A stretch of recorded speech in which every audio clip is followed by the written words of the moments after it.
from the City of Angels. It's Sunday night.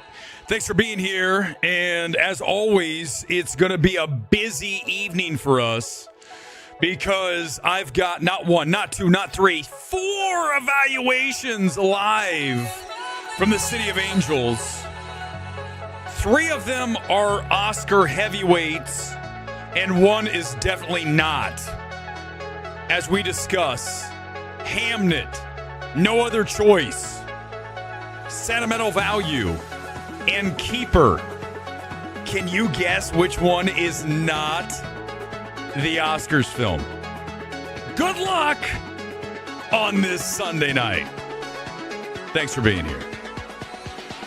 All right, let's kick things off here tonight with our first evaluation. A film you've heard is a masterpiece. You've heard is, well, have you heard? One of the greatest, my bad, the best film ever made. Did you see this? We talked about it a couple nights ago.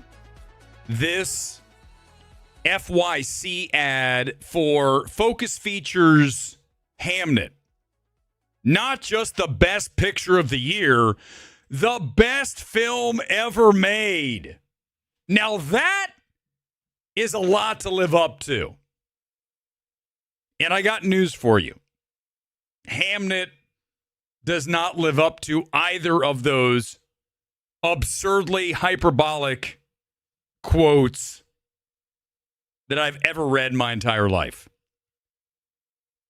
I have made my own FYC ad. You will see after our evaluation. Let's do it live from the City of Angels. This is 30 seconds of Chloe Zhao's Hamnet. Who are you looking for? William Shakespeare. Experience the cinematic event Tell me a story. What story would you like? Something that moves you. that will capture your heart and never let it go. Will you be brave? Yes. Will you be brave? Hamnet is not only the best picture of the year, He lives not. it's one of the best films ever made. Oh my Hamnet, God! rated PG-13. One of the best films ever made. It's in the ad. Oh, man. Focus, you really fucked up. You really did with this. But I like my FYC ad. You'll see it momentarily. Now, before I get into savaging the film, I think it's fair to say that Jessie Buckley's great.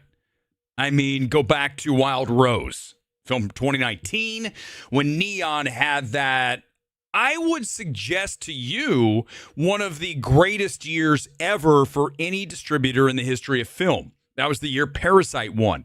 It's so many stellar movies that year. And Buckley's been on my radar for quite some time.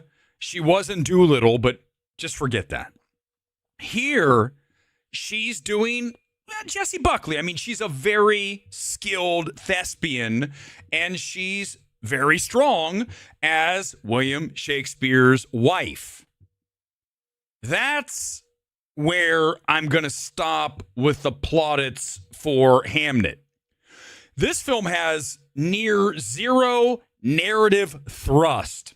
And by the way, another term coined here on the gold standard of cinema, MMT.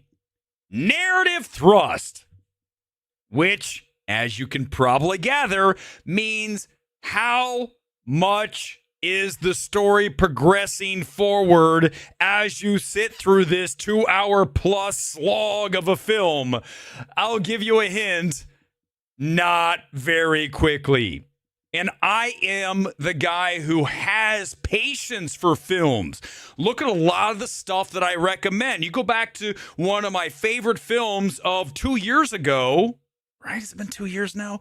Handling the Undead, a Neon film that hardly anyone saw.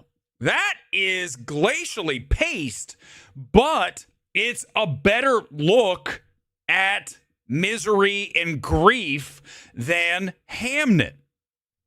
This is punishing misery porn. And that is a direct quote from me for the FYC ad.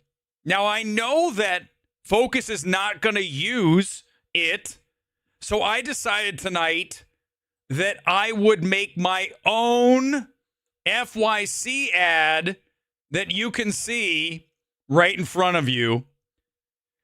This is something that, Focus, I will give to you for free. I created it. This artwork is via me with your image, but, other than that, look, it's ready. You have everything you need. Oscar bait, grief, porn, midnight movie talk. Does everybody think that Focus should use this? I want you to start an email campaign, at least a Twitter campaign, and make sure that your voice is heard, that you want Focus to use this ad going forward as they somehow try to fool everyone and pretend that Hamnet is the best film ever made and a film that legitimately could win Best Picture. I have two films coming up here back to back that are light years better than this film. Now, it's not about the filmmaking, because Chloe Zhao is a very talented visual director. This is the weakest film that I have seen from Chloe Zhao. If you ask me to rank them off the top of my head, it's The Riders number 1, Nomadland, then 50 Feet of Crap, and then Hamnet. That's how I would rank those three films. Don't ask me about Eternals. That doesn't count. That was a Disney project that she got caught up in, and I guarantee you she wishes she had not. That's the problem when you're a director and you take a paycheck. You end up with something like Eternals and you don't even see the director because corporation takes over and you get what you got. But it just doesn't live up to all of this hype that you've been hearing over and over, besides the quote that we just showed you that they used in the ad, the greatest film ever made. So be warned when Hamnet opens here Thanksgiving weekend, when you come back and say, why did I watch this? I was told. We're the gold standard. And I'm giving it a 50%. Not the worst movie of the year, but I cannot recommend you watch this film. As the film wears on, finally we get to the actual Hamlet play, and even that doesn't feel great. You're supposed to feel for their lost child. That's the point of the film, hence the grief, misery porn. But it just does nothing. This film did not move me in any way, and I'm a guy who cries in movies. I'm reading all these people. I'm crying. Like, this is manufactured. The score's telling you how to feel. Hamnet, huge, huge disappointment. And thank you for agreeing with me, movie aficionado. It is, without question, the most overrated film of the year. When you talk about the value that I'm being told this is a best picture, this is another example of a director who has a pedigree, who has films that has won best picture. Everyone has her in high regard. And then, of course, that means that whatever she makes has to be good. That's not true. That's not true about any director. We're only looking at what they're doing right now. Okay? Luis, I got two films that are better than One Battle, and they're back to back. So I hope you're ready. I'm going to do my slightly favored film of these two. These are very similarly graded films here tonight that we're about ready to go back to back. Now, the bad news for our next evaluation is that No Other Choice does not come out until Christmas. So I'm just going to warn you, if you want to see this film, it's going to be a while.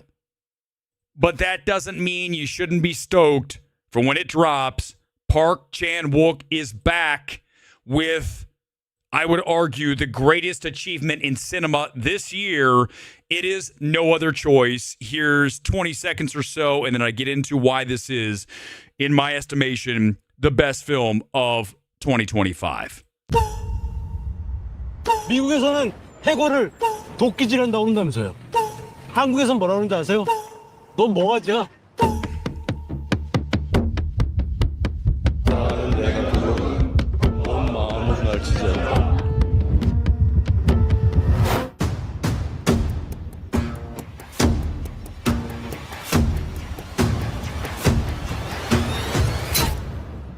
Do you see that shot right there? I'm just going to hit pause. I got to go back. This is what, look at this. This is jaw-dropping, right? As cliche as that is, you hear that, you're like, okay, jaw-dropping. This film at every level of filmmaking is straight fire. And someone asked me about this because we talk about it often on MMT. What is directorial calibration? It's pretty self-explanatory, but let me go ahead and break it down for you. That means that the film that you are watching is dialed in.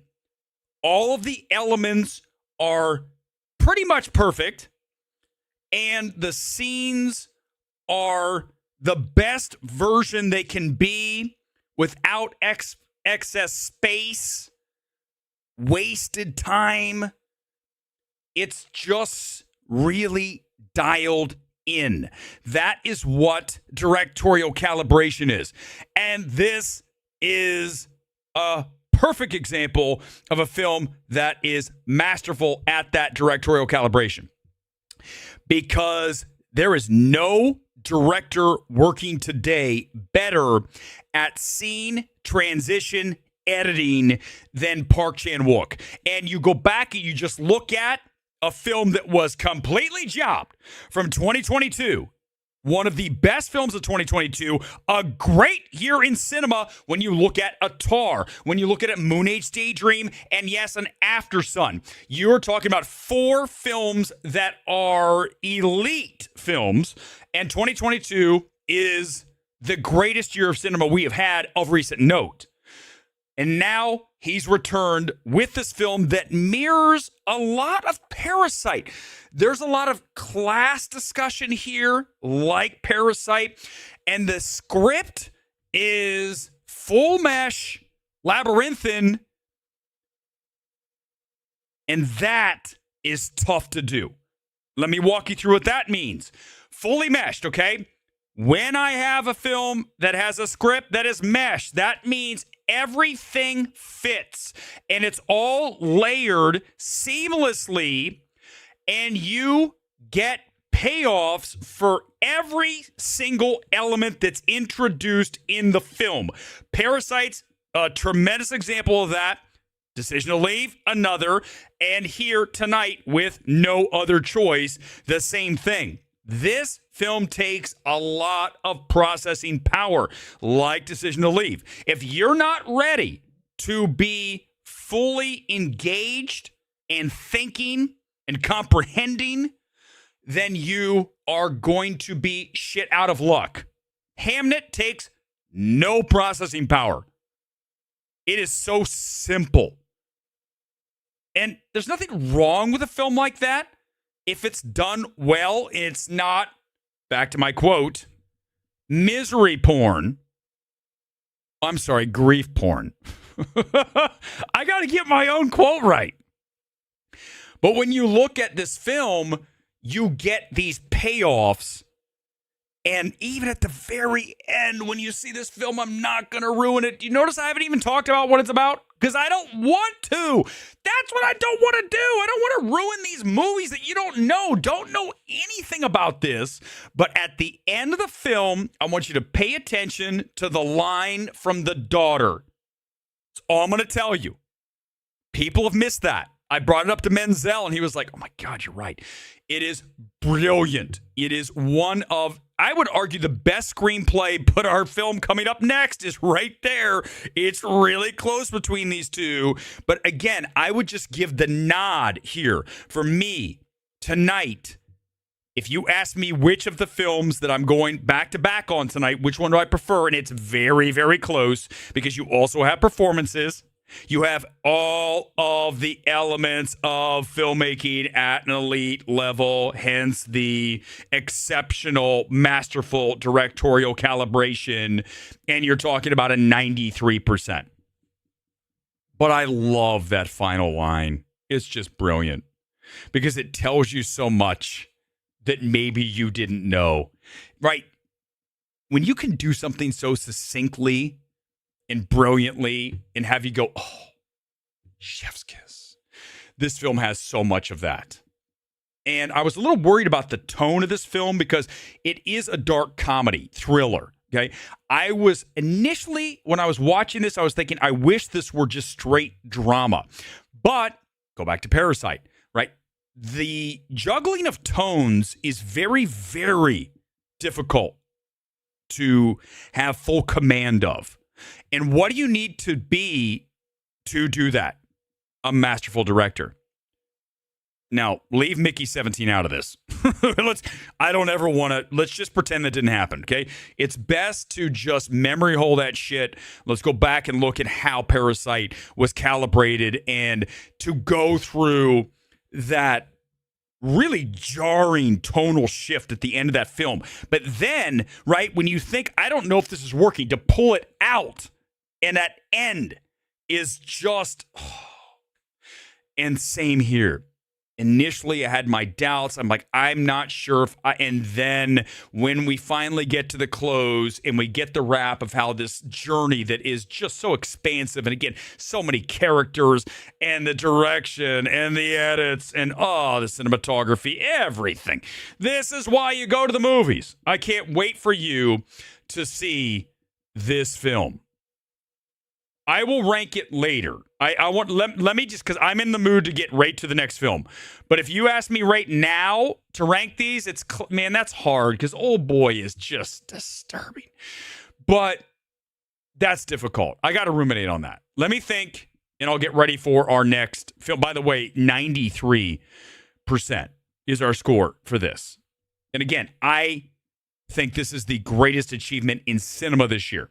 Now, you ask me, another film that I love this year is Springsteen, and I will defend that till the end of time. It's easily in the top 5, okay? They're better than Hamnet. Oh, Springsteen's way better than Hamnet. If anyone thinks that Hamnet's better than Springsteen, I'm just going to laugh my ass off. You are really, you are a clown. I mean, we can't be doing this. But remember, we live in that world of Chloe Zhao is, look at the filmography. Okay, well, what about the film? What about the film right now? A great movie you remembered more due to the conclusion, one final line that sticks with you, yes. And it's just, I think, right, any film that really moves you like this and blows you away, it's always about that character arc, okay? So in No Other Choice, the character arc is, you won't even believe it when you watch it. To watch this guy go from here to there and how perfectly it's bookended and the journey, oh, God. And you go back, you look at Tar, right? What did I tell you guys? The best film of the 2020s, without question. I would argue a masterpiece. That character arc, Lydia Tarr, right? This is that kind of stuff. These just don't happen often, okay? So if you're going to start raving about something and it's Hamnet, where are you going to go with No Other Choice? Like, that's the thing. These people don't understand. It's why we have these kids in the space, right? From the rolling tape. Oh, God. I mean, I can't even believe we have gotten to this point. I just can't. I can't. But I'm going to go ahead and pretend, like everybody else, that everybody has the same value. Not true. This is the dumbest shit I ever heard. Imagine thinking that. Everybody has equal value when it comes to evaluating films. What? No. What are you talking about? Name any other profession And this is more of a hobby for pretty much everybody in the space. But name any, of course, you have levels of talent. It's not, God, it's crazy to me. But that's mean. We can't have that. All right, film number 3 of 4. We're going to take a break after 3 because 4 is like, I need a, it's keeper. Listen, guys, I suffered through it so you don't have to. It's coming up. We're going to watch the Wuthering Heights trailer, but it's time for number 3, and this is right there with no other choice. It's also from Neon. This is Sentimental Value. Again, a film I don't want to break down the synopsis like Film Threat and talk 5 minutes about. That's not for me. For you is to explore the film and not know. I'm telling you why Sentimental Value is one of the best films of the year. Here is a short taste of Neon's Sentimental Value. My father is a really good director, but he's a very difficult person. We can't really talk.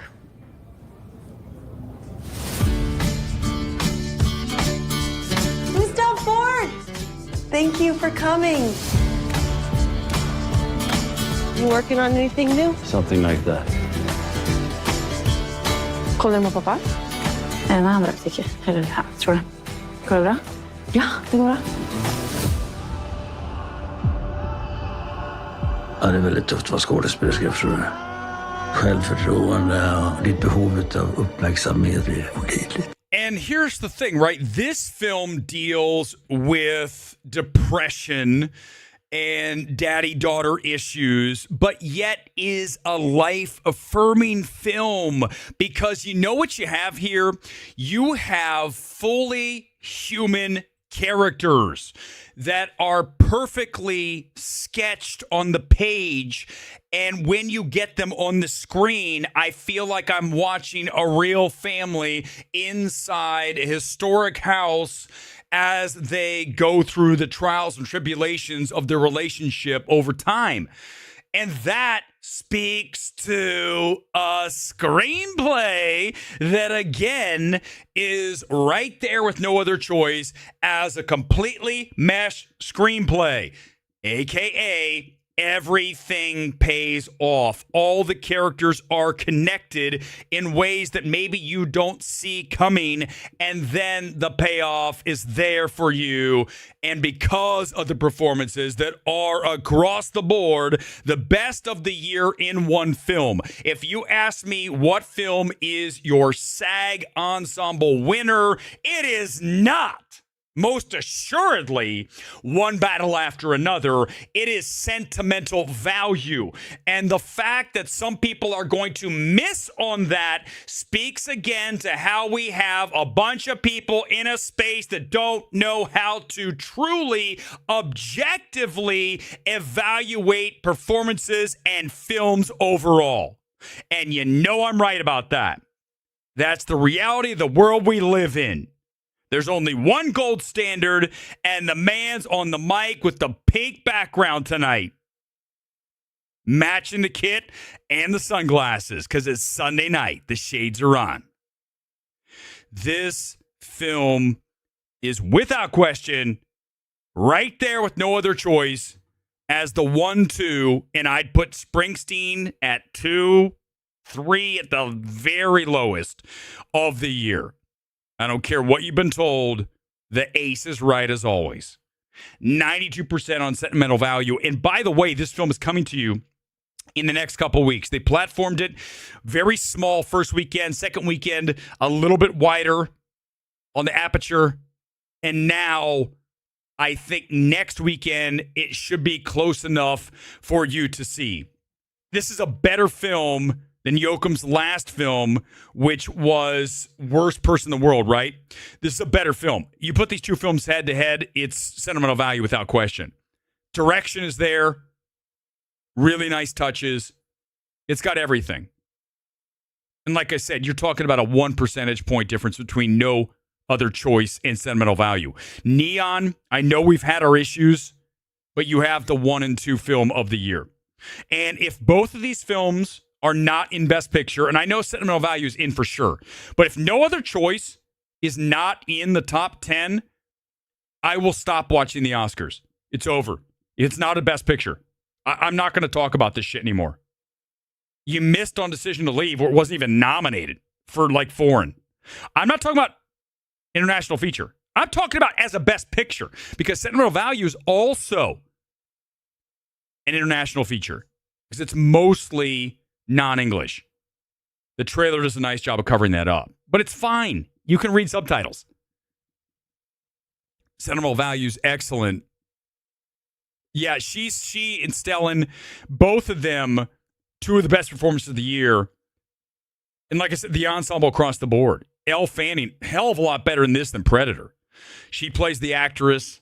I don't want to give it away. I didn't even know anything about Sentimental Value. I knew it had to do with a father and a daughter and a family, but I didn't know it had Hollywood ties because he's a director. I don't want to give away anything else, because I think that's the thing that I love about not watching some of these trailers. I don't mind watching things like Wuthering Heights. I already know what that is. Or some big stupid film like Predator or Running Man, a trailer. When these small films come out and they give you so much of it, I don't want to know, because it ruins the surprise and just the novelty of seeing it for the first time, right? The virgin viewing. You're like, I already know what's going to happen. With Sentimental Value and No Other Choice, I knew very, very little about those films, and I want you to go into these things the same way. Now, if I hate the film, I'll probably drag it and tell you that this is the reason why you shouldn't see it. I might give you a little bit more of the movie than I probably should, because I hate it, and I don't want you to see it. I know but I'm just telling you, guys, just be honest with me. Let's be just 100% honest. When have I really steered you wrong? When have I ever done that? Name a film where Weber totally steered you wrong. Go for it. Come in the comments right now, because I'm going to get ready to watch a trailer. That's 3 evaluations in 25 minutes. Live. This is not taped. I'm not Chris Stuckman making garbage horror films. Or getting helped to make garbage horror films. No, and I'm not Jeremy Johns. Hey, everybody, I got my leather jacket on. You know what I just said? What the hey? He's like a version of that Maniscalco. Jeremy Maniscalco. I mean, right? And I'm definitely not, hey, everybody, I'm Grace Randolph, because they can't do this live. And you know the sad part? I just have to say this because I'm going to take off the glasses. You can probably see my tears. I was just on YouTube because I had to update something, and some video popped up from some, quote, Oscar expert. And I saw the person had more subscribers and more views. And I'm not going to lie, because I'm a fully honest person, and I will never hold back. It made me say, I think I'm going to stop. Imagine like you think you do a good job at something. You think you're I would argue maybe one of the best, if not the best. I mean, we're the gold standard. And you see someone and you watch a little bit of the video and you're like, holy shit, this isn't good. You just lose faith. Does that make sense to you? Wouldn't you lose faith if you knew that what you do is pretty fucking good? And then you look and you see someone who's like objectively bad and you're like, why do people watch this shit? It's just the bane of my existence. People are like, well, he's loud. He's opinionated. There's no one in the space who is more critical to the space than me. I know that's very egotistical. I hear it. But if you really think about that, it's true. Really, really ruminate on that for a second. Shouldn't take long. There's no one in this space who is more critical to keeping this space accountable than the gold standard MMT. And you know I'm right. You do. You just know it. All right. Let's get ready to watch a trailer, and then I will get some comments, and then we'll do Keeper. It's a bad film, but I mean, I watched it, so you're going to have to suffer through my very quick. And I promise you on this, it will not be a long evaluation of Keeper. This is the trailer for Wuthering Heights. I've not seen the movie. Here comes an ad. Give me a second. Let me blow through it. I have not seen this trailer. So I hear the cinematography. No surprise. Linus is the cinematographer. Sandgren, I believe, is how you say his last name, right? He did La La Land, and he shot that in CinemaScope. He also, if I'm not mistaken, what was another film that he shot that he did all those aspect ratios? It was Family. I keep saying Family Man. It is Family Man, right? The Neil Armstrong movie. So you look at him, he's very accomplished. Here comes the trailer for Wuthering Heights from Emerald Fennell.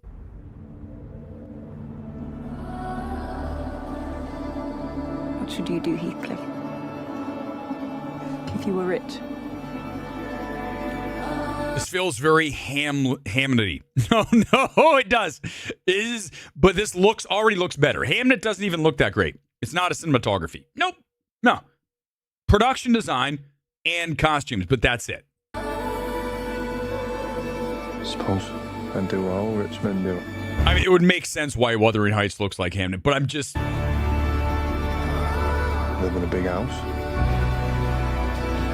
And be cruel to my servants. I mean, that's a great shot right there. Let me go back and grab that real quick. That is right. Look at that. And that's cinematography. I'll make it bigger. Sorry. I should be small and this should be bigger. All right, here we go. Let's keep going, but that's a shot. Love it. I think did he do Saltburn too? Saltburn's a really well shot film. Very well directed from a visual standpoint. Screenplay's got some issues, but I like it a lot. It's a better film than Promising Young Woman, which tonally just doesn't work. She didn't have the skill set. Emerald is growing as a filmmaker. It's her first film. And be cruel to my servants. Take a wife. A wife? What wife? I mean, again, another shot. Obviously, cinematography play. Comes out early in the year. It's going to be hard for Warner Brothers to drag this through all the way through, right? We talk about that. A film that comes out early in the year is harder to get into the Oscar conversation than something that drops right now. That's why a lot of studios hold things until now and dump it all upon one weekend. Like I had to sit through 4 movies this weekend. Keeper doesn't count. But you know what I mean? When you have to watch all this stuff at one time because it all comes out the same weekend, which is a total disservice to you and to me. Heathcliff. You're not enough. Not for her.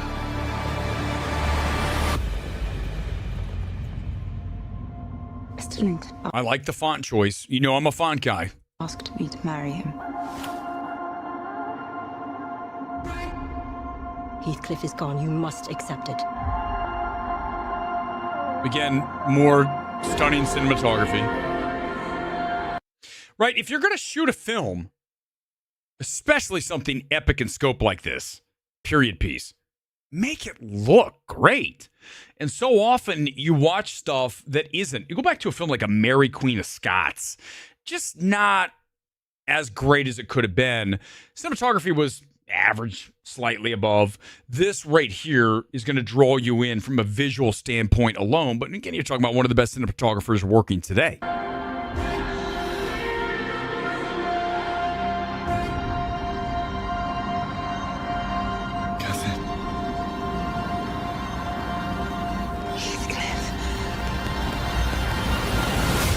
And I love Jacob Elordi. I still have not watched Frankenstein. A lot of you are saying, when are you going to get around to it? Because I didn't want to see it in theaters. It wasn't AMC. I wanted to see it in theaters, but it wasn't at theaters. I had to go pay. Sorry, I have A-List. If it's not on A-List, I'm not going. I'm not going over to an indie theater and paying $20 to watch Frankenstein. I'm not supporting Netflix. That's the number one reason. But the other reason is, have your film play at AMC. I mean, everything else does. Oh, I'm sorry, Netflix. But yeah, so I don't. That's why I don't know if I'm even going to get around to Frankenstein. I've heard it's decent.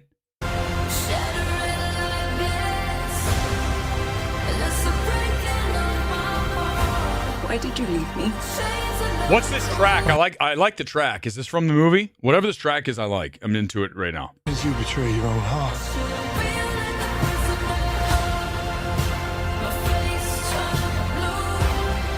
Yeah, okay. The music choice is really working for me here. This is very, very good. This is drawing me in. I like everything I'm seeing here. Where is the obstacle? I'm a sucker for pop music. I grew up in the 80s. What do you think we listened to? I love Stock, Aitken, and Waterman. All of those tracks, those of you in the UK, you guessed, you're like, what? Rick Astley was Stock, Aitken, Waterman. For me, Look at the Donna Summer when she came back, SAW. You look at Sig Sig Sputnik, Success, SAW. They were a huge producer. It's pop, pure pop.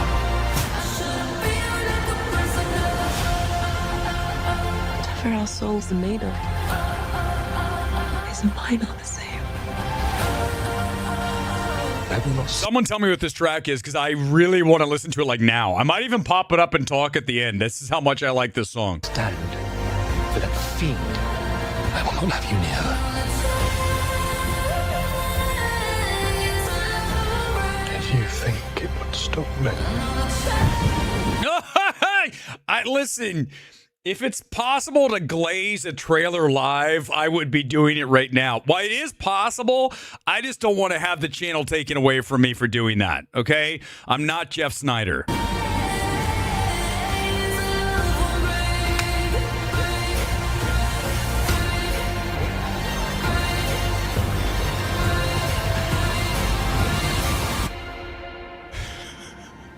That was my favorite line ever on this channel. Kiss me.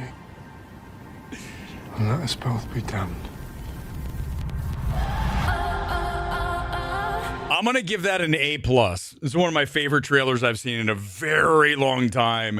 You asked me recent trailers that are stellar, masterpiece trailers. Joker. The original Joker and trailer 2, right? Both of those.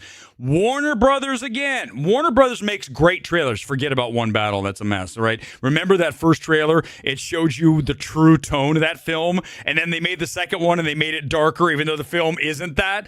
Because it's a mess. One Battle's not even a good film. This is a great trailer. And come in the comments and tell me what that song is, because I swear to God, I'm going to find it. I will go and look for that trailer right now. What the song? I'll play it literally on the way out of here. We'll listen to the entire thing and I'll talk over it because I don't care. Because the reality is, as you guys know, it's my channel. I already have it demonetized because I'm showing trailers and clips and songs because I don't give a shit. It's my channel. It's the gold standard, and I do not care about what. Someone help me. Oh, it's Charlie. Is it new? Jacob, is it a new song? I'll look for it in a minute. But that is straight heat. Saltburn's behind me. It's right there. See it? If you haven't seen Saltburn, watch it for visual direction. Much improved over Promising Young Woman. Because, again, she didn't have the ability to get that tone right. PYW is it because the end of that film is trying to do so much, it doesn't work as well as a lot of you thought it did. Trust me, it doesn't. Saltburn, I think, gets really weird on the back end, but I think it's a much better film. And if she progresses like I expect, Emerald could have a very, very strong film with this. So I'm looking forward to that coming up. I want to share this with you. Someone asked me today on the early show. You guys know on Sunday mornings we do, I almost said Breaking Box Office. It's now called Midnight Movie Money, but it's a box office show. Someone asked me, how did the Nicolas Cage movie, I don't remember what it's called. So guess what I did? Because you guys know I'm connected. Listen, you guys can say whatever, all the film Twitter people, blah, blah, blah. No one in this space is more infamous than yours truly, for both good and bad. But ultimately, I can promise you this. Every single studio in this town knows who I am. Every single one. And I've told you the stories before. When I go out to these events, when I went to a premiere a few months ago, it's been a while, but I'm going to tell you a story. If you missed this one, just to give you some idea, I'm walking around doing my thing. Out of nowhere, this gentleman's like, Erick Weber. I go, yeah, hi. Who are you, sir? Turns out it's Roy Lee. Roy Lee is a huge producer in this town. Roy Lee produced Barbarian, Weapons, Late Night with the Devil. He's got that new one you're all excited about with the serial killer. That looks great coming out in the new year. But he comes up and goes, I watch MMT. Well, of course. But why? Why do people in the industry have respect for this channel? Because they know I'm fearless. Whether they agree or not, they know I'm going to say what others will not dare say. And look, I just drag focus. What other critic would drag a studio like that? Seriously, what other studio would do this? Because you know what this is going to lead to? Do you think that me making this, which says Oscar bait grief porn with my midnight movie talk, this is a direct quote for Hamnet for Focus to use. Do you think that Focus is ever going to invite me to another screening? Here's the difference, though. I don't care. I don't need to go to your little screening like the rest of these people that measure their worth by seeing a movie early. If a studio wants me to see it, there's a very good chance it's a good film because they know I do not play nice. I play rough. And if your shit doesn't have the goods, I'm going to drag it. So, look, Neon invited me to. No other choice. Sentimental Value came out this weekend. They invited me to that. I didn't go. But I went to No Other Choice because it's in Burbank. Told you, I'm not driving around L.A. Guess what? A24 is so petty. And I'm going to call you out again, A24. I love my stream where I said it's the death of A24. Because you are nowhere near what you used to be, A24. What I love about A24, and let me drag my friends in New York and LA one more time. You have a film apparently in Marty Supreme that is one of the best films of the year. By all accounts, someone I trust very much. Okay? My writing partner has already seen it. And he said it is great at every level. But A24 won't invite me. So A24, I don't give a fuck. And let me just tell you what else I don't care about. I'll see Marty Supreme when it comes out. And you know the difference between me and your petty little bitch asses? Let me tell you what it is. If I like Marty Supreme, I'm going to say it's the best film of the year. That's the difference between me and you who have some kind of ridiculous value system. You can't say anything negative about the brand. I'll do what I want because I'm not going to be held back by you saying I can't see your movie early because I don't care. Let the people that truly don't matter care about that. And that's the truth, man. There's so many people that go, I got to see a movie first. And they ultimately don't even have any weight in the space. Like none. No one knows who they are. And I could name so many, you have no idea. But the funny thing is even though I talk like I have this huge ego and this and that, I mean, listen, I'm confident. But at the end of the day, I know that in this space, ultimately, we're talking about movies and any of us can be replaced. Me, much more difficult of a task than the average person. Much more. There is no one else that I can think of, and I know you can't either, that could even come close to doing this show. Not one person. Not one. And if that rankles someone like my little bitch, Simon Thompson, guess what, Simon? Text me again. And next time you text me on my phone, I want you to know that I'm going to meet you outside the AMC 16 and we're going to have a little bit of action. So don't ever, and I mean this, ever text me again. If it happens, we're going to meet and I'm going to rip you to shreds. So don't play with me. Don't ever do it again. And someone cut that and send it to him. Simon, you need to get another shirt. You have one plaid shirt, and it's a real problem. You need to get another shirt. This is why we're the gold standard. You think I'm going to hold back? This space is full of people that literally, don't even get me started. But here's the thing. If I'm calling you out, move on. You deserve it. Do not take it personally unless you try to make it personal with me. Then we got a problem. But by the way, did I say anything about the fact that physical characteristics? I could easily say that. But I don't because I'm keeping it on the actual person. I'm done with this stuff with these people.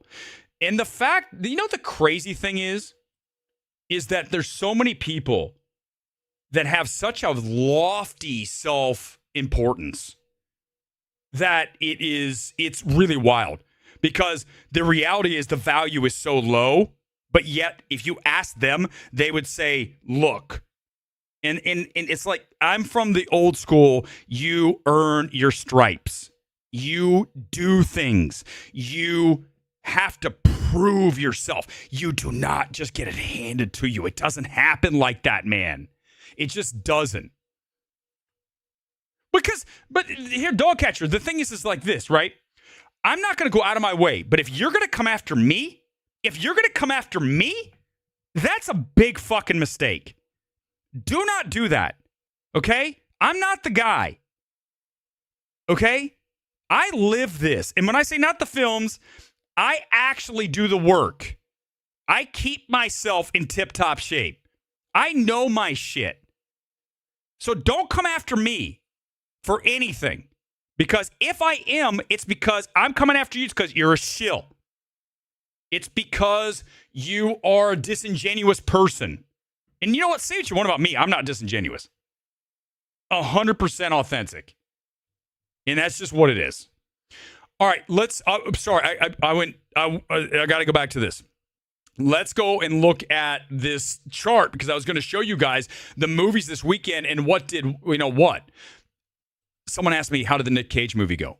Look, I'm looking. What's it called? I don't even see it. They didn't report it. Whatever the Nicolas Cage movie was, it's not here.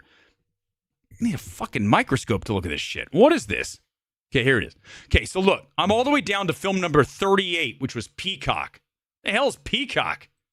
Okay, not the channel, Peacock. It had 2 theaters. How much money did it make per theater? $900 per. Cat Video Fest 2025 is number 35. If I Had Legs, I'd Kick You. Well, one of the worst films of the year. Surat's on there. How did Surat do? I want to see that. Surat did $29,000 per, but that's because it's only on 2 screens. Hold on. There was something. Oh, guys, there was a movie called Muzzle City of Wolves. You guys ever heard of that? $157 per location. What? 157? What's King Ivory? King Ivory had $130 per location. Wow. Dude, when you get all the way down here, Sentimental Value had 13,000, I believe, per location. Where is it? 13,580 on 24 screens or 28 screens. Yeah, this is crazy. Look how low you go. 157 per location. What the hell?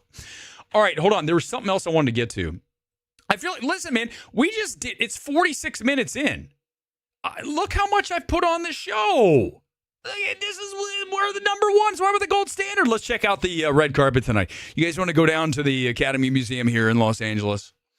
I'm sure some of our friends that we grill are there going, oh, I love all the celebrities. You guys are my favorite. So many people like that. Oh, speaking of that, let's just check real quickly.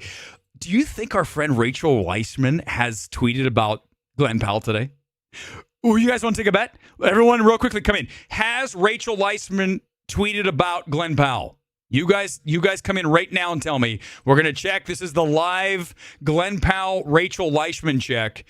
Now, if you don't know who this is, Rachel Leishman's a shill masquerading as a critic / YouTuber / God knows what.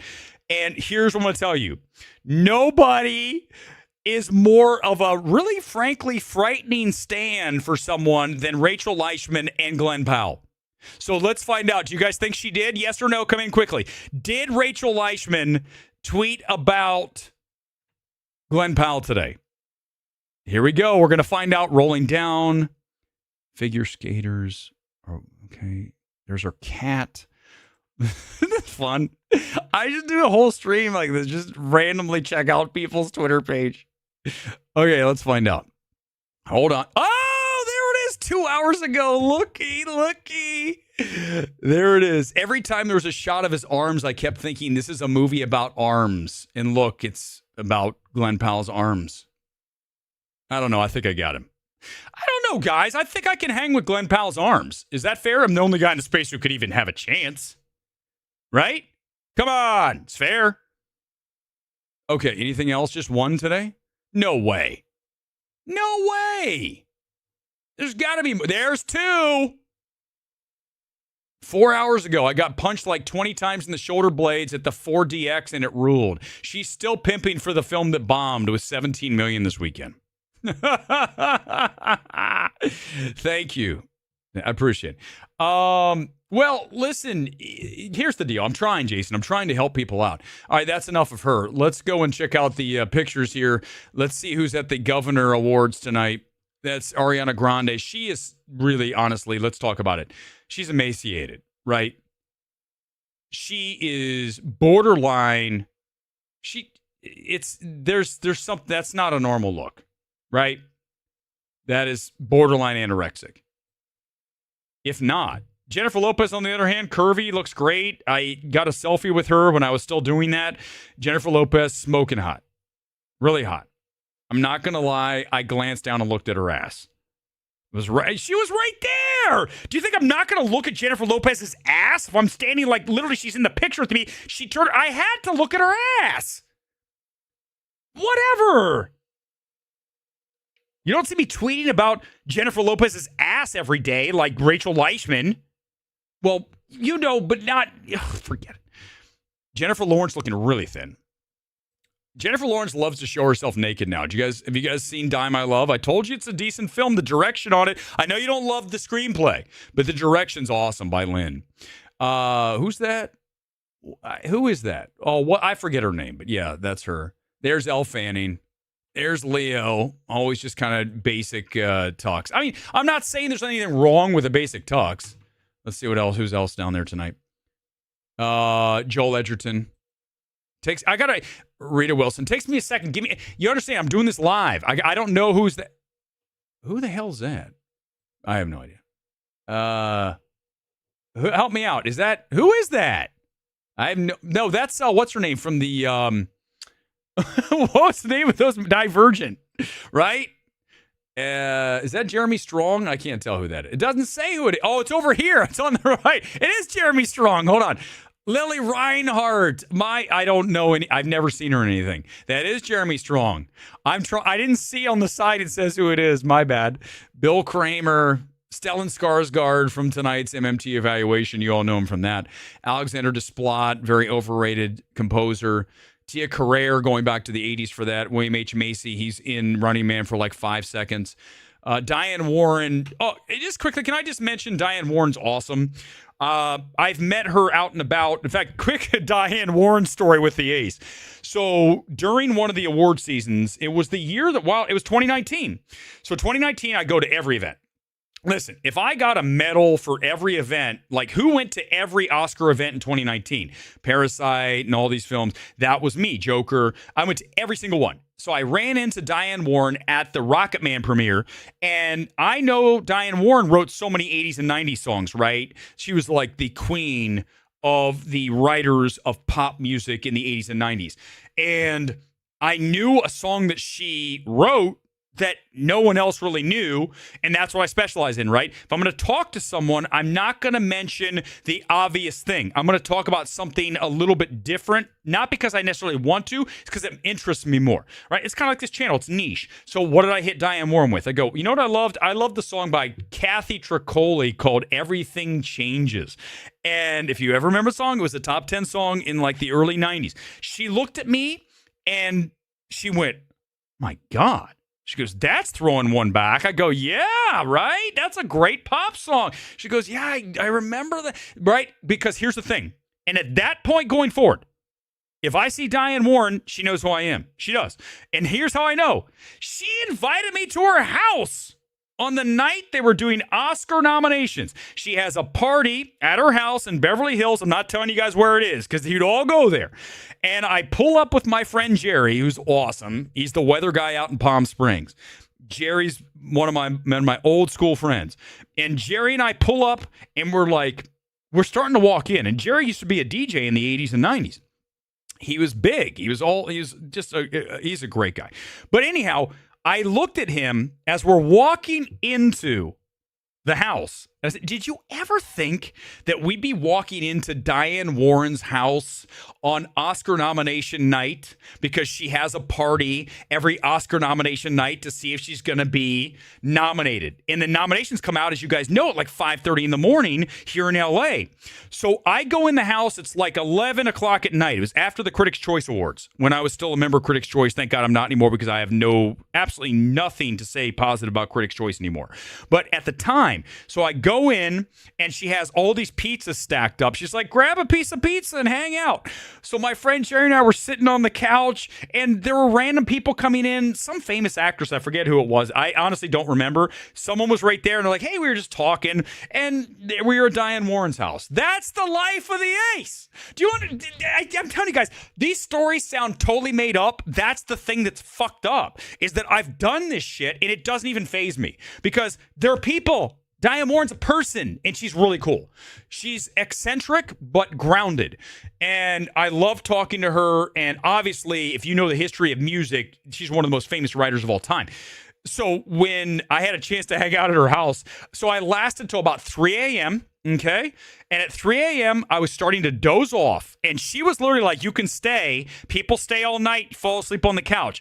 And I looked at my friend Jerry and I go, we should probably go. We left in her house in Beverly Hills, came down through the hills at 3 in the morning, and I crawled into my bed at like 3:30, and I got up 2 hours later to watch the nominations live. It's before I did a stream. Now you guys know I do a live stream for the Oscar nominations morning, and it's 5 in the morning. I'm like going like this. I got shit in my eyes from the night before. And I'm like, what the fuck is happening? And I'm trying to do a live stream.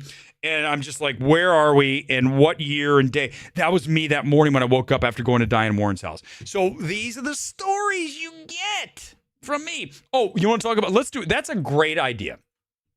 A great idea is to do Glenn Powell physique critique, because we haven't done one in forever. Remember, we're the only channel that's capable of doing a physique critique, right? Name another channel that has the ability to do there isn't one. Now, I'm only going to do this fast because some of you you get all angry. Whenever I do this, you all get like, you son of a bitch. Why are you doing that? I'm only doing it because here's the reality, is that if I don't show you the proof of the pudding, then what does that make me? It makes me someone who is bloviating and a bullshit artist, and I'm not that person. I'm the real fucking deal. I just told you about Diane Warren's house in Beverly Hills.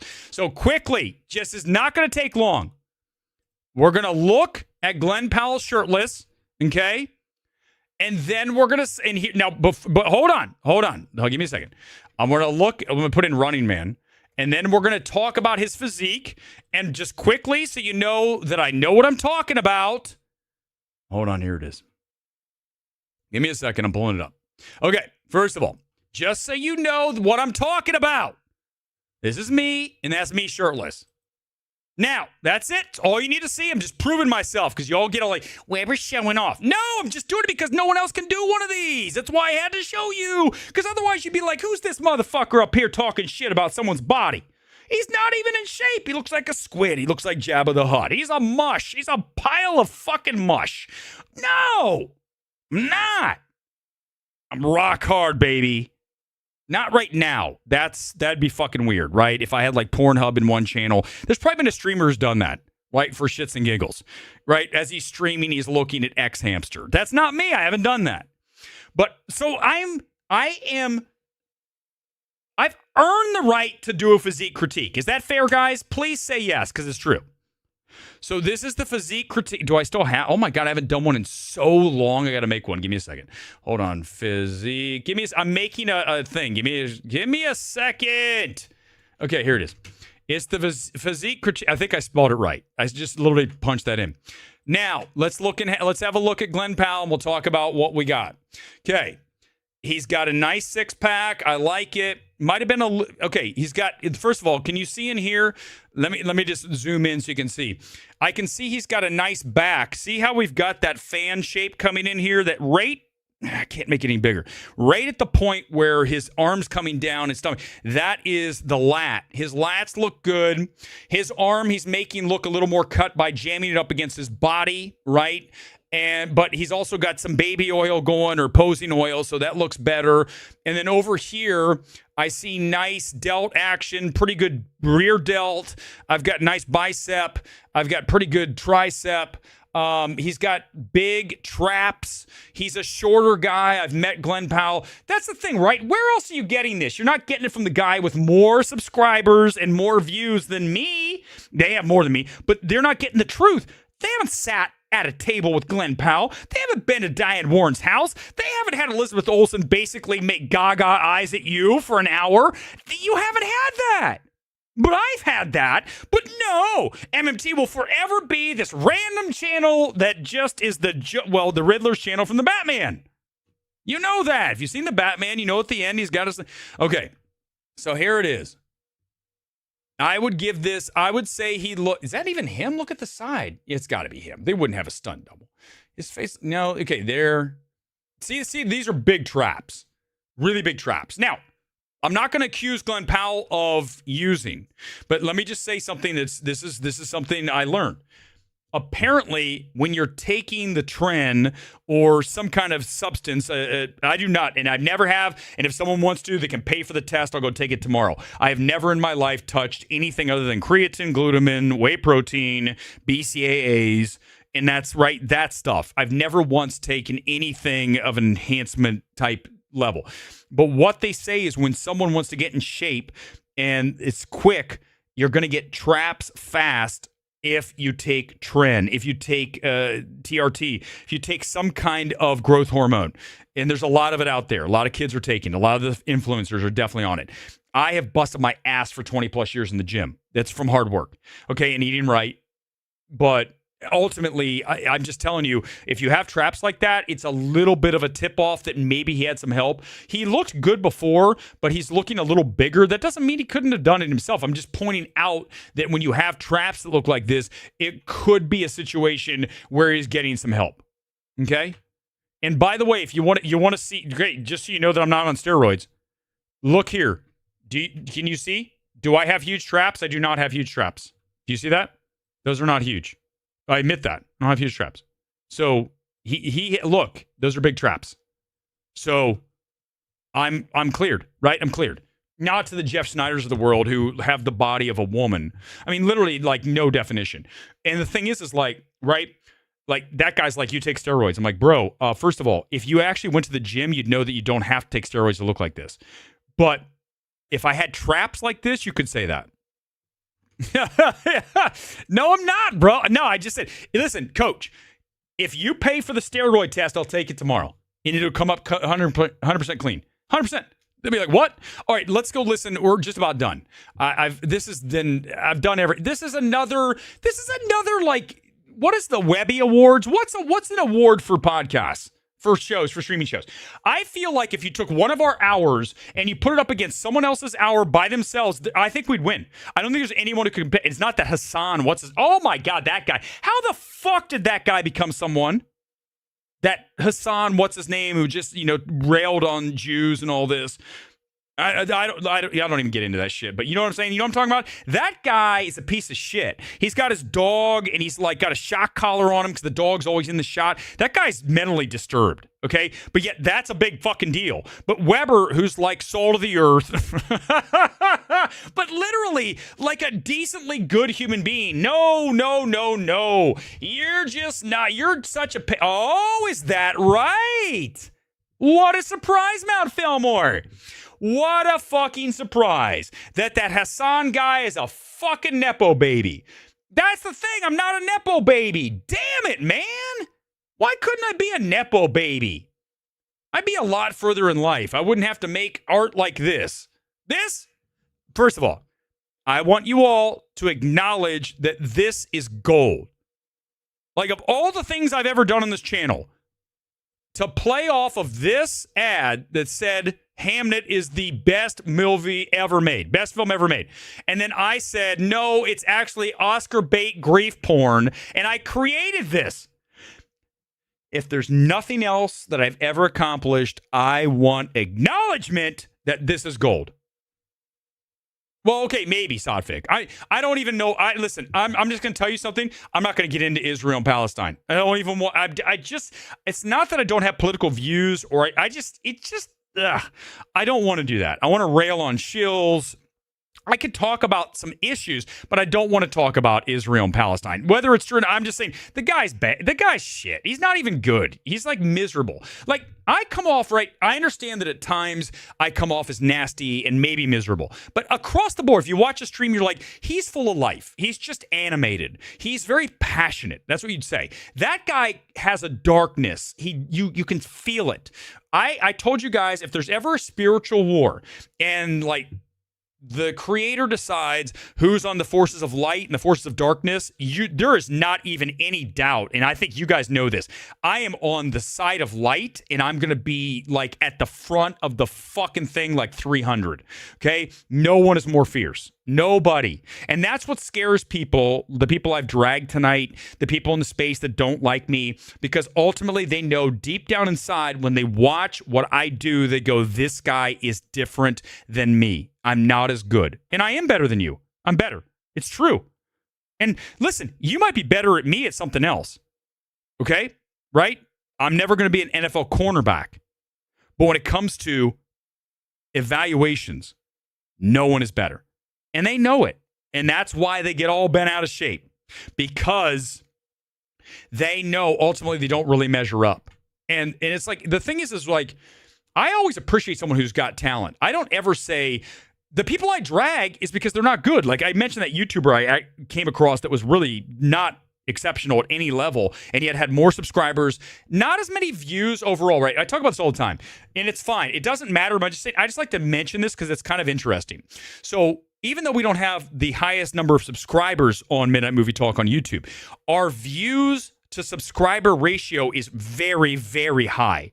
So what's that mean? That means the subscribers who subscribe really like the content. What I see from a lot of YouTube is someone who has a ton of followers or subscribers, and then the views are low. So the percentage of views to subscriber is garbage. And the difference between me is if you look, you're like, my God, it's right there. And I think, but here's the thing. I also know that I will never agree to not discuss something that pisses off the algorithm. Great example is talking about, where we actually are in this world, talking about things like Antarctica Dragon. These things are not what the algorithm or the overlords want you talking about. So I'm penalized ultimately on even discussing that stuff. But here's the thing. We're not taking any of this shit with us when we leave, okay? And ultimately, I want to leave a legacy that someone says that Weber guy was one of the most authentic, ruthless, fearless, and talented motherfuckers I ever came across in any space. And I would argue that right now, I don't think there's very few people that could even hang with me in a live stream. I mean, if you put me on one of those shows with like 5 or 6 different people, I couldn't even be on it because I'd be like, you guys are not good. I would probably say that. I would probably hit the eject button. I'd be on like a screen with 5 people and someone would be talking and I'd be like, I'm not doing this shit. I'm out of here. This is bad. And it's funny because it's a lot of times it's like, is it heels versus babyface? Not that great. Not that talented. I will fucking wipe the floor with heels versus babyface any day of the week. More subscribers, parrots to his crowd. But ultimately, if you put me on a live stream with those people, I'm going to go, this isn't very good. I'm going to leave. Because I have a very strong, sensitive meter on what works and what doesn't. And even on this channel, I admit sometimes I go too far. But I can tell you this, I've been going for 1 hour and 7 minutes. Nobody in this space can do what I do. Nobody. No one you name. I don't care. Go ahead, try. You're not going to win. It's not going to happen. You can say it, but you ultimately will lose. And you know that. And everybody knows that. So don't even, again, I'm going to make this very clear. I have so many people who come after me. Do you know what they've never said? Never. That guy's not good. It's never happened. Do you know why? Because they can't say it. Even if they hate you, they go, I can't do it because I'm going to look stupid if I say that because they know it's not true. They have to say, he's an asshole. He's opinionated. It's never you don't have talent because ultimately in a talent competition, I will mop the floor with anybody in a live stream. It wouldn't even, dude. It's like NFL versus fucking middle school. It's not even a contest. It's not. I'm gonna find the Charlie CKX font, whatever it's called. Hold on. What is it called? Charlie. Hold on. I gotta listen to it. Then we're gonna listen to it. Here it is. Charlie. Hold on. Let's find it. Is it new? Chains of Love? Hold on. Give me a second. Give me a second. I'll find it. Give me a minute. Been on for an hour, ranting and raving and whatever. I'm done talking. All right, here it is. Is it Chains of Love? Let's find out right now. Is it? Yes, it is. Here we go. Let's listen to it. Can you hear it? Okay. I'll just do the comment blast closeout right now. Normally I have the graphic, but if I pull up the graphic,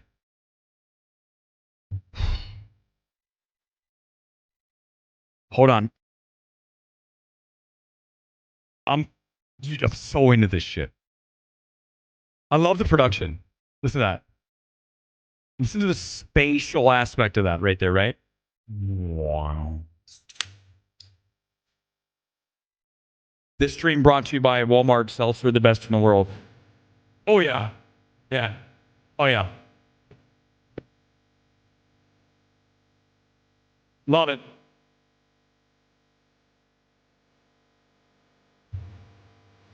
Really good. All right. Really digging it. All right, let's do it. The comment blast goes out. No, my bad, John. John, I'm so sorry. Hold on, everyone. But damn it. Wow, I almost left without doing it. That's John. You get a bonus star tonight, even though I really should skip it because it's not worth it. I do have it ready, so give me a second to get it queued up. Here, this is the first time we've ever done 4 evaluations in one film, in one show, and it's over an hour long, so I want some love for that. Here, get ready. I forgot to do it. John, round of applause, everybody. Give John some love in the chat. If you're on X, you can't say anything because you're not on YouTube. YouTube is where I see the comments. On X, you can't. I don't know why, but it just doesn't allow me. I have StreamYard, doesn't work. By the way, do you guys like the new pink background tonight? It was I've got listen, you guys know I have how many different versions? I had, obviously, the lilac. I've got the darker, and I've got the pink. We have the orange, okay? We have the orange, hard orange. We have the MMT money for Sunday morning. We've got red. I'm going to give you guys a sneak preview. I have gold. Who else? You know what? I'm going to walk out. I'm done. I'm not doing the evaluation. Who else does this? There ain't nobody. God, why? Why am I behind some random kid with a mustache who can't even speak on YouTube? He has more subscribers. Do you understand how that makes me feel? When I know I'm better, but yet the numbers tell me I am insignificant compared to mustache, crappy talent kid. This sucks. All right, let's do the evaluation. Here comes Keeper. Here's 30 seconds of the trailer just to give you some idea what the fuck this film's all about. It's Osgood Perkins with his 3rd film within 2 years. Way too many films from Oz Perkins. Here we go. Can I trust this man? Can I trust this woman? I love you.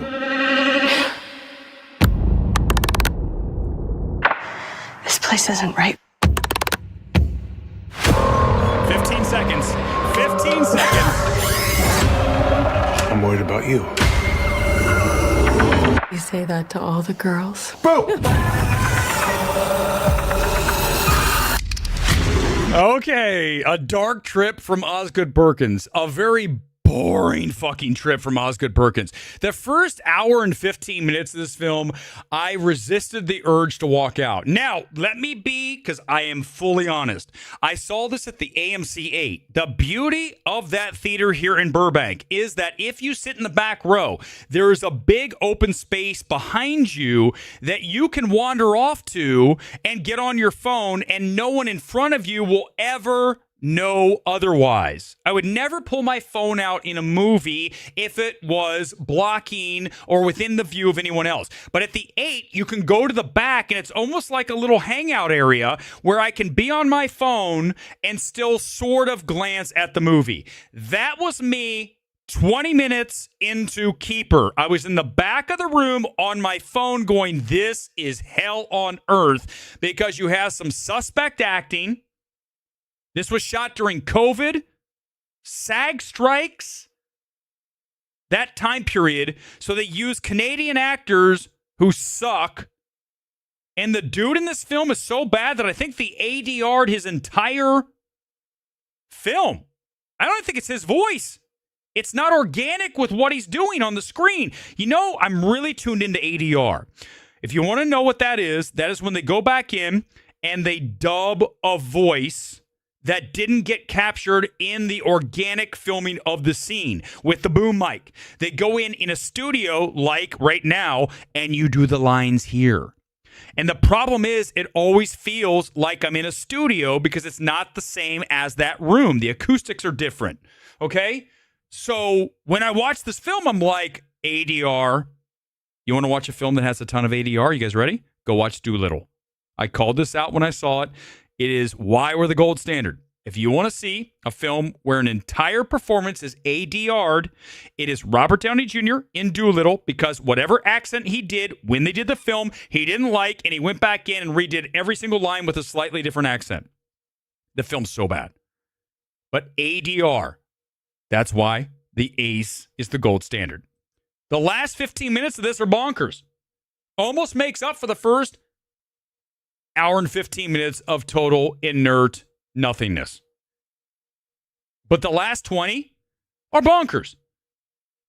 I would recommend that you buy a ticket to see something else like Sentimental Value, or no other choice. It'll be, well, Keeper won't be in theaters at that point. Something that we recommend. What's another film that's out right now we recommend? Oh, of course, Springsteen, Chainsaw Man. And then walk in and watch the last 15 minutes of Keeper. It's fine. Trust me. You're not going to need to know much. You'll be like, wow, this is kind of weird. Creature feature kind of thing. What happened here? You won't have to sit through the first hour and 15 minutes where you want to just get up and be on your phone like I was the entire time. 30%. Only for the last 15 minutes. Otherwise, awful. And Osgood Perkins needs to go into hibernation for like 3 years. The Monkey was worse than this, but both films suck ass. Two of the worst films of the year from Osgood Perkins, The Monkey and Keeper. There it is. That is a world record tonight. That is 4 MMT evaluations live in one show. We're an hour and 15 minutes. If you say that anyone is better, including the untalented mustache kid, I kid you not, I'm done. I will never do the show again. I'll walk off the air and I will never return. I refuse to be subservient to a kid with no talent and a mustache. I have a mustache, but I have talent. Well, it's now a goatee. Good luck finding out who I was talking about. I was like, what? More subscribers than me? This is the worst thing I've ever seen. All right, let's go, and I'll do the comment blast closeout because I know there's a lot of you I didn't get to tonight. Give me a second. It's the CBC. And I will, let's see. Yeah, that looks good. And let me find the song from tonight off the top. It was kind of a cool little progressive house track. I kind of randomly came upon. Let's find it. Give me a second. Here it is. It's Soundquill. Here it is. All right, there it is. It's got a nice vibe for 9 o'clock here in Los Angeles, midnight on the East Coast. We went early tonight. I'm going to just do it whenever I want. Thank you. A mustache and great. Tonight's kid, by the way, Cerezo Osaka, which is a Japanese J-League team. You got there's the J-League. Do you see this? J-League right there. That's the patch official. This is the official kit. You got sponsors here. There's one on there's one on the back. There's two on the back. And this is what I want. I want lots of sponsors. And I figured that's why we break out the pink, because everything's pink. Chalamet doesn't really have a full mustache. He's got kind of like that middle school kid mustache. Now A24 is never going to invite me to see Marty Supreme. The funny thing is, like I said, after all the dragging of A24 that I've done, you know what I'll do? I will say Marty Supreme's the best film of the year if I think it's true. Which you guys know. Yeah, thank you. Jason, if I'm just getting to this an hour later. Jason, first of all, thank you for the super chat. Okay. Huge up on that. And then also, let me tell, or actually, this wasn't even a super chat. It doesn't matter. It was starred for me. This is great. It's a great film. I can't wait for you guys to see this film. Listen, I don't even get, I have a Pumas shirt. Oh, Elite. I do. I wore it to the movies the other night. I don't think I wore it on the stream. But I have all of Soup's Ramos. No, Soup sucks. Hold on. So you guys know I have all my kits are like right. Okay, so look, this is the kit I had from last week. This is the Bayern München. Bayern Munich. This is the one I had from last week. But remember, like I said, these are always, I added that. So this wasn't on the kit. So I have a heat press. I put that on because that's official. That's the one the players have. And then, of course, it's got the Bundesliga patch right there. So like I said, this is the authentic, right? So look, down here in the corner, there's a little thing that says authentic. I don't have the knockoffs. I don't have the stadium version. This is the one the players wear. The fabric is unbelievable. If you can get an Adidas heat-ready jersey, this shit is... You will never wear another shirt. In fact, it's hard to even wear this Cerezo Osaka jersey because it's Puma. It's okay. This fabric is just... Dude, this is better than like an Armani suit. And I have worn really high-end suits when I was doing local news. Remember, I was the local news anchor. What? Whoever was like, yes, my life would be the craziest. You think Marty Supreme's a crazy fucking movie? If they made a movie about the Ace's life, you'd be like, I don't believe any of this shit. It's all fucking false. Oh, this is good. Thank you. Appreciate it. Yeah, good. You saw both of them, Kuzma? They're both great. Yeah. Good. Listen, like I said, when have I really missed on an evaluation? I don't. My track record is spotless. You're gonna say well, what about Ant-Man 3? Ant-Man 3 is a stupid fucking comic book movie that knows what it is. Goofy. Whether you like MODOK or not, I don't care. I'm not the comic book nerd, so I don't care what they did to that character. But when you look at, just name a film, like a great example is Anora. You all now seen Anora. It's fucking awful. I got into it with somebody last night. I went to a party. By the way, huge, forgot to mention this. Thank you to, I don't know if Neon sent it, but I went to a party for a small little animated film from Neon called Arco. And it was one of the best FYC events I've ever been to. It was in Toluca Lake, right down the street. Everything was taken care of. And I'm talking about a full dinner, appetizers. I had 3 Argentinian beers. Like, this was a good night. I don't do that often, but I appreciate it. I had a chance to talk to the producer of the film. She was awesome, very smart. She told me we agreed on everything. We were talking about films like that are very controversial, like me hating on, and she looked at me like, you're the first person who has said, and like, well, that's what I do. That's all I do, is I'm the guy who stands up in front. You're all wrong. And look at Anora, look at Babylon, look at Poor Things, look at Beau is Afraid. It's so obvious. I mean, dude, that's unwatchable. But you look at my track record. There is nobody with a higher batting percentage in this space. No one. If you say Sean Fennessy, I swear to God, you'll never come back. That guy, don't even. I'm done. I don't want to get into it. The stream's over. Biggest joke of anyone in any space is Sean Fennessy. I've said it. I'll say it. I'll stamp that every single stream. That guy is the biggest fraud I have ever seen in any space. And here's the thing, right? So how do I come to that justification of calling him that? Because it's the value of his words versus the actual value of the content, right? So people think that he is the Bible of film, and truthfully doesn't have a fucking clue, right? So that's the issue. When you have someone who is seen as the oracle of the film space, and quite literally they are very bad at what they do, then you're gonna get a violent reaction from me where I say you're the biggest fraud in any space, okay? Why do you think I went hard on Hamnet tonight? It's not that Hamnet's a really awful film. It's not a great film. It's definitely very Oscar baity. And again, it is grief porn. But the reason I go harder on these is because you're being told by everyone else, this is a masterpiece. This is the best film ever made. And I am naturally going to have a very vehement reaction to that when I see the film and the plaudit is not earned. You're going to get me to go, sorry, man, I'm not going to stand for this shit. And that's what I get tired of doing, is me having to stand up and say, I'm not going to stand for this shit. And this space is full of people who have no business in it, who don't have any true evaluation skills. They're not objective. They have agendas. I've talked about this a billion times. The average critic in this space is so far left-leaning that they'll forgive the fact that one battle after another is tonally very bad, but yet because it leans so hard to the left and pushes that agenda, they're going to say it's good. First of all, you're disingenuous, you're untrustworthy, and you're essentially worthless in the space, and nobody in the space has more value than the gold standard. We'll see you back here on Thursday night for Wicked for Good. I'm going to hold it until Thursday because what else is there to do? I don't need to see another movie in the next couple of days. I need a break. I need to just get away. I've seen too many movies lately. Luckily, most of them were good, except for Keeper.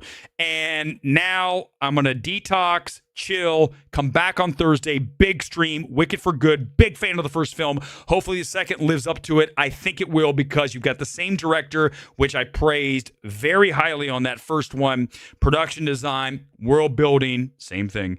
And costume design, and just the directional flair of that film. I think we're going to be looking at another real winner on Wicked for Good. We'll have it on Thursday night. I'll see you back here live in the City of Angels. Thanks for being here on this Sunday night. We're back on Thursday. Peace out. Enjoy your week. Good night.